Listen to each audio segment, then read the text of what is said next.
Hello crochet crafters. Today we're going to talk about turning corners on your blankets. So if you're making a blanket using a single crochet, when you get to the end of the blanket, you're going to chain one and then start your single crochet stitch into that next one. You're not going to put another crochet stitch into that chain one. You're going to just chain one, turn, and start again. And half double crochet, the same thing. If you're using a half double crochet, when you get to the end, you're going to chain one and then go back into that last half double crochet you did. If you're making a blanket using a double crochet, you're going to chain two at the end. And if you're using a treble crochet, you're also going to chain two and then go back into that treble. Now you might say, why don't you do three?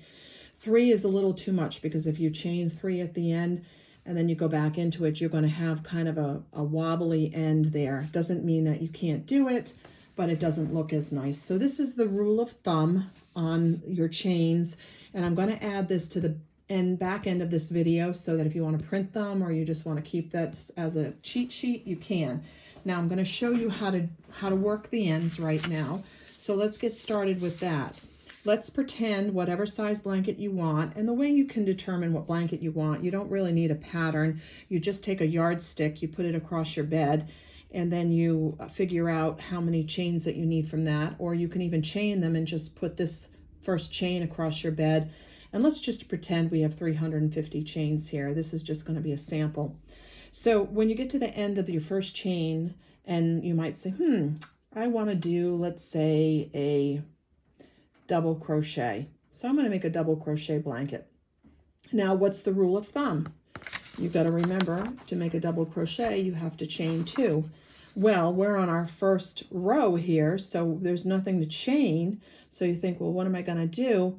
Well, you've already chained two, right? So you've done 1, 2. So you have to make sure you skip those two that you've chained and go back into not the one you're in, but this one right here, okay?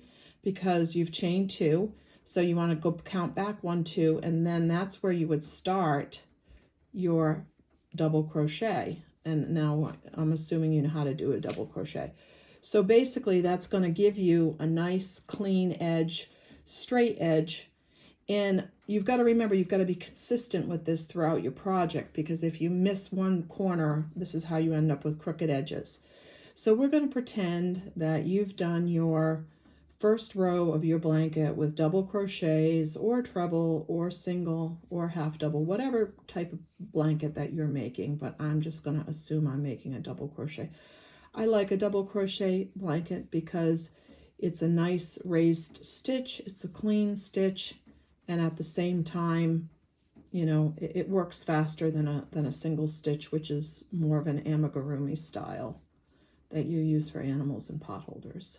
So you get to the end of your blanket, your first row of your blanket, and you go, okay, the first row is always going to be the hardest. First of all, you want to make sure you don't do these stitches too tight, because if you do that, they'll pull together and then you will have a crooked blanket. You want to make sure when you're making a blanket that this first row is nice and loose.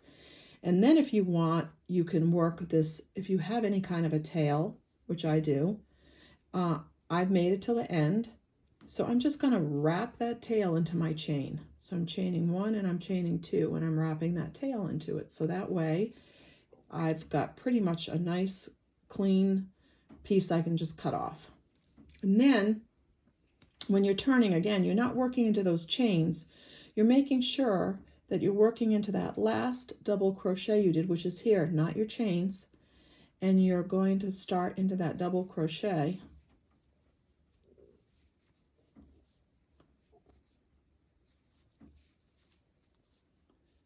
And you're going to go all the way across.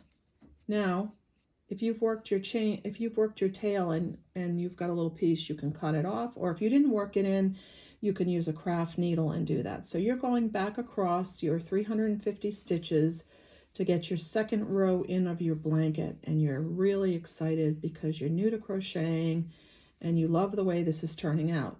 Now, if you notice, when I'm crocheting, I'm taking the back and the front loop. If you only wanted to take the front loop, you can do that too for a different type of look. You have to just make sure that you're consistent throughout your blanket, so you don't have front loops in one, back loops in the other, or, you know, vice versa. So I just go through the back and the front loop when I create the blanket, because again, it gives the blanket a nice, really consecutive look. And I'm going to pretend that I've done my 350 stitches for the chain, and I'm coming to the end. Now, in this particular blanket, make sure you pick up, if you're taking both the front and the back loop, make sure you pick up the front and back loop when you get to the end, because that's always a challenge. And sometimes that back loop can slip down. So you want to make sure that you're picking up the back and the front loop, and that's your last double crochet.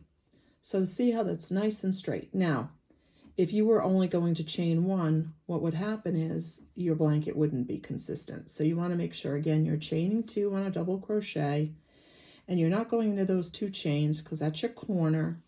You're going into the last double crochet you created, and then you're going to proceed to round 3 in your blanket. Now, how many rounds you want to create, I don't know, but that's going to depend on how long you want your blanket. And if you have someone that's 6'4" like my son, then I'm going to make an extra long blanket. So you can measure that out. Again, making sure that you're chaining 2 as you go around, and when you get done with your blanket, you won't have any crooked corners whatsoever.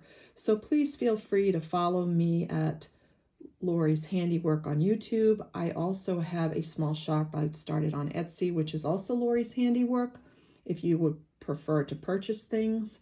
And I look forward to seeing you out there crochet and crafting. Thanks.